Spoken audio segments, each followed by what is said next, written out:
नमस्कार, मी आपला सहकारी मित्र फार्मासिस्ट दत्ता मारुती कराटे, प्रदेश विद्यार्थी सचिव, अखिल भारतीय आदिवासी विद्यार्थी विकास परिषद महाराष्ट्र राज्य।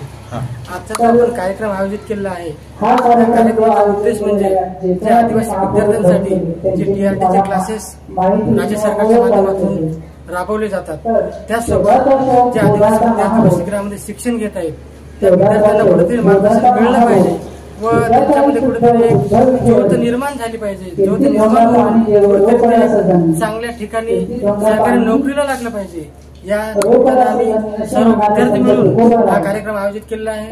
या कार्यक्रमाचे प्रमुख अध्यक्ष माननीय भीमराव अंबुरे सर, त्यासोबत कार्यक्रमाचे उद्घाटक माननीय डॉक्टर जाधव, राष्ट्रीय युवा अध्यक्ष अखिल भारतीय आदिवासी विद्यार्थी महाराष्ट्र नवी दिल्ली, त्यासोबत कार्यक्रमाचे प्रमुख पाहुणे डॉक्टर सतीश पाटील सर, कार्यक्रमाचे प्रमुख पाहुणे त्यासोबत गणेशदा गवळी सर व इतर सर्व विद्यार्थी बांधव उपस्थित आहेत। या कार्यक्रमाचा एवढाच उद्देश आहे की आदिवासी विद्यार्थ्यांना कुठेतरी नोकरीला लागावं व आपल्या आई वडिलांचं नाव रोशन करावं, या संदर्भात आम्ही कार्यक्रमास आयोजित केलेला आहे। यापुढे आम्ही विद्यार्थ्यांच्या न्याय हक्कासाठी असाच कार्यक्रम आयोजित करू। धन्यवाद।